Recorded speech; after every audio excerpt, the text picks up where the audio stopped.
Les temps changent, pas que le climat. Cette chronique environnementale est une présentation de Coeco qui est là pour l'amélioration de la qualité de vie, la conservation de l'environnement et le développement durable des collectivités du territoire.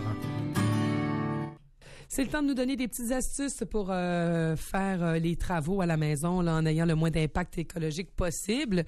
Je sais qu'il y a des moyens là, qu'elle va nous donner beaucoup plus efficaces, mais moi, depuis quelques temps, peut-être pas parfait, mais c'est une façon de faire les choses. Si vous allez en magasin, vous pouvez acheter Brainwash pour ceux qui veulent pas les faire. C'est comme un sachet avec des produits quand même pas si mal à l'intérieur, mais c'est qu'à chaque fois, on a juste à acheter un sachet, puis on met comme un petit truc de plastique là, qui contient un produit, puis on rajoute de l'eau là-dedans, on brasse, puis ça nous fait un produit pour la maison, ce qui fait que ça fait peut-être 15 fois que j'ai la même bouteille, puis que j'utilise juste un sachet. Des fois, on veut les faire, des fois, on manque de temps, il y a toutes sortes de choses dans la vie, mais en tout cas, je trouvais, puis c'est québécois. Il y a des Benoît Gagnon, entre autres, que vous avez vu à Big Brother, a des actions, j'ai cru comprendre là-dedans. J'ai vu qu'il y en avait chez Métro. Alors, c'est une alternative. Je sais qu'il y a mieux que ça, là, puis Madame Sarah Tavernier va nous aider, mais moi, au moins, là, les fois où je suis mal pris, je me suis au moins détournée vers ça. Donc, je limite de beaucoup le plastique. Bonjour, Sarah. Bonjour, Annie. Alors, les Québécois sont fous du ménage en général, même peut-être un petit peu trop. J'imagine qu'en fin de semaine, la mop s'est faite pas mal aller dans les voitures, tout ça. Vous avez envie de nous parler donc d'astuces, là, parce qu'il y a vraiment moyen de faire les choses de manière différente. Alors, on t'écoute. Oui, exactement. Ben, bonjour, Annie. En fait, moi, je viens avec comme 8 astuces. Je sais qu'il y en a plein d'autres et d'ailleurs, je connaissais pas... Brainwash. Ouais, exactement. Donc, il y en a plein d'autres, mais en fait, nous, on s'est concentré sur 8 astuces en un peu par catégorie. Déjà, il y a la partie, en effet, du nettoyage. Je suis sûre que cette fin de semaine, il a fait bien beau. Ben, c'était pour ça. C'était dehors, surtout en fin de semaine, là. Ouais, c'est ça. Il faisait bon et tout. C'est l'occasion de. Mais là, il y a des madames, c'est le grand ménage de printemps qui va commencer, les fenêtres de fond en comble, les murs. Il y en a qui font ça chaque année, là. Ouais, c'est même ça. 2 fois par année. Oui, c'est vrai, c'est un peu une tradition. Donc, en fait, autant en parler. Et d'un point de vue écologique, au niveau, en fait, c'est surtout comment prendre soin de la planète tout en prenant soin de sa maison. Mais de soi aussi. Moi, j'ai une amie qui, avec l'échangeur d'air, quelqu'un était venu faire un test chez eux. C'était épouvantable comment c'était pollué à cause des produits ménagers chez eux. Mais justement, nous, par rapport aux produits ménagers, en fait, tout d'abord, on propose notamment de prendre tout ce qui est produit éco-logo. Éco-logo. En fait, certifié. C'est ça, certifié. Au moins, en fait, il y a certains produits comme de phtalate, un phtalate notamment qui est vraiment très polluant et pour la santé et pour la planète. Aussi des fois des produits biodégradables en 30 jours. Ça peut être marqué sur l'emballage. Ça permet d'indiquer que c'est des produits qui sont pas mauvais si c'est remis dans l'eau. Mais est-ce qu'il y a des produits qui sont québécois ou pas loin ou ça vient de l'autre bout du monde? Est-ce qu'on fait des choses bien sûr qu'il y a plein de produits québécois déjà au Québec, mais aussi localement chez soi. Il y a plein de petites entreprises qui font des super produits. Il y a aussi l'occasion de fabriquer, si on a le temps, des produits soi-même. Il y a des ingrédients naturels comme le citron, le vinaigre blanc, soda, ça fait des miracles. C'est ça. Il y a vraiment des choses qui sont vraiment très simples à mettre en place. Il y a une multitude de sites internet avec des super recettes que moi-même je pratique et qui sont vraiment efficaces. Mais pour vrai, là, comme maman, j'ai quand même beaucoup d'expérience. J'ai trouvé rien sur le marché quand on brûle un chaudron ou quoi que ce soit, une casserole. Là, il y a rien de mieux que le soda. Fais une soda, pâte de soda, tu laisses ça agir, ça vient à bout de pas mal, beaucoup de choses. Okay. Moi, je vis avec le soda sur mon armoire. D'accord. Ben, je connaissais aussi tout ce qui est à base de cendre et de charbon pour les choses vraiment difficiles à récurer. Mais ça, c'est compliqué à trouver, là. Ouais, c'est ça. Ben, après, on peut en récupérer. On va commencer à fumer comme une cheminée pour, mais quoi qu'il y en ait qui pourraient vider peut-être les poêles à bois, là, mais je sais pas. Tu vois, ça, là, c'est le bout, j'embarque pas. Moi, je laverai pas avec la cendre. Tu comprends? Puis, honnêtement, je suis la classe moyenne, je représente bien ceux qui peuvent, c'est ça, là, je trouve pas ça évident. Moi, faire du ménage puis mettre de la cendre sur mon poêle, ça va pas ensemble. Tu comprends? C'est sûr qu'il y a des produits, ils nous portent un peu à confusion. Et d'ailleurs, tout ce qui est charbon, dégueulasse. On le voit dans les parties de dentifrice. Maintenant, ça vient de plus en plus. Il y a des dentifrices au charbon qui donnent une pâte noire, mais en fait, justement, parce que c'est ça enlève les bactéries et en même temps, ça décrasse vraiment très bien. Mais là, du coup, c'est au niveau des produits un peu nettoyants. On peut les fabriquer soi-même. Après, dans la partie lavage, nous, on a 2 autres conseils. On a aussi la partie d'économiser l'eau, parce qu'on utilise de l'eau potable et que au Québec, on a un très, très grand consommateur d'eau potable, malheureusement. On n'a pas de conscience. On en a tellement qu'on n'a pas de conscience. Mais ça ne sera pas toujours le cas. Je ne sais pas, ça peut être une bonne nouvelle, c'est que ça va quand même à la baisse depuis les années 2000. Il y a quand même une réduction de base de l'eau potable. Mais c'est pour ça qu'on entend souvent des fois des annonces de sa municipalité qui dit attention, veillez à l'eau potable. Oui, mais tu sais, avant, là, l'été, là, on n'attendait jamais ça. Tu sais, il y a un problème. Quand au Québec, là, je veux dire, je suis née ici depuis toujours. Là, ça fait peut-être 10-15 ans qu'on n'entendait jamais ça l'été, là, de se restreindre. Tu sais, qu'on ait des avis l'été, parfois, de faire attention à l'eau potable, c'est quand même un signe important là, qu'il y a quelque chose quelque part. Là. Parce que ce qu'il faut savoir, c'est qu'on pense... C'est vrai qu'il y a beaucoup d'eau potable ici, mais on pense souvent que, ben voilà, une fois que c'est jeté, il y a toute la partie... On pense pas plutôt à toute la partie de traitement qui va en arrière, toute l'énergie que ça prend, tous les gaz à effet de serre que ça émet en plus. Donc, autant se restreindre et pas... voilà, c'est pour ça qu'on entend des fois, je crois que c'est à Raison Environnement Québec, qu'ils disaient, ben non, n'utilisez pas de l'eau potable pour faire fondre votre neige dans votre cour. Il y a du monde qui arrose leur neige. Ouais, déjà que je comprends pas qu'on arrose le stationnement. Alors, la neige vient de me jeter par terre. Pour que ça y aille plus vite. Pour que ça aille plus vite. Pour qu'on voit le gazon. Donc, voilà. On est malade dans la tête, ça fonctionne pas. Et c'est pour ça qu'aussi, à la ville de Montréal, ils ont préconisé justement de faire l'arrosage de la pelouse qu'une seule fois par été, dans l'idéal. Et nous, dans un des conseils mais qu'on ça propose... se perd pas de la pelouse. Elle va venir jaune, mais elle va être là encore l'an prochain. Les gens ont peur de ça. Je veux dire, à moins que tu viens de la mettre, là. Tu sais, la pelouse, si on la laisse un peu longue, ça va pas être beau.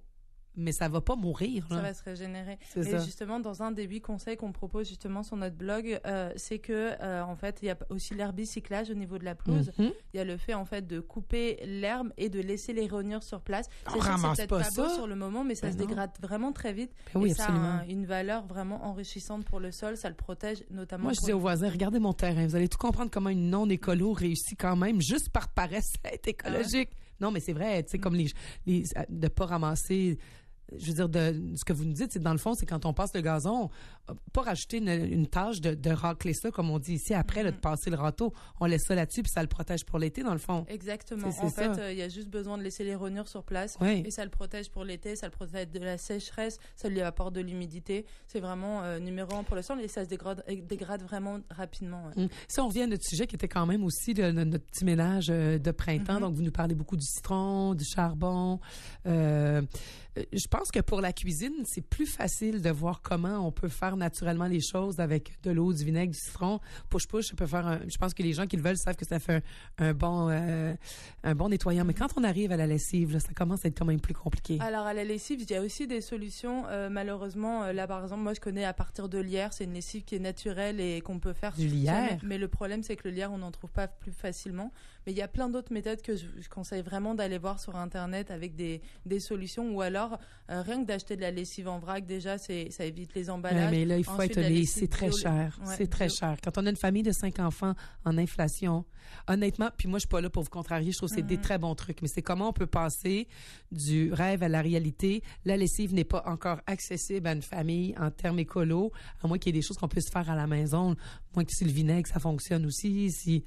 Mais c'est cher, la lessive en vrac, pour vrai, là. Oui, bien sûr. Dans ces cas-là, il y a aussi la lessive bio qui est pas non plus beaucoup plus chère sur le marché. Ouais, mais c'est vrai, petit pas par petit pas, moi, je suis vraiment pas contre, mais déjà, faire un peu, avoir cette conscience. Mais comme la compagnie québécoise Attitude, là, qui se sont beaucoup développées, est-ce que c'est écologique, ça? Est-ce que ça, là, ça va bien? Je ne saurais pas vous dire, parce que je connais pas assez bien encore les... Je dirais que c'est la compagnie la plus écologique là, du Québec, que je connais, qu'on retrouve en grande surface avec des produits déjà tout faits.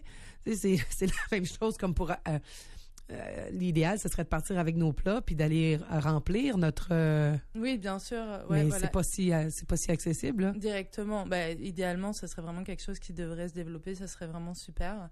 Et j'en profite, là, on parle de ménage et de nettoyer, mais souvent, quand on nettoie, c'est au moment où on fait de l'espace, qu'on libère de nos affaires.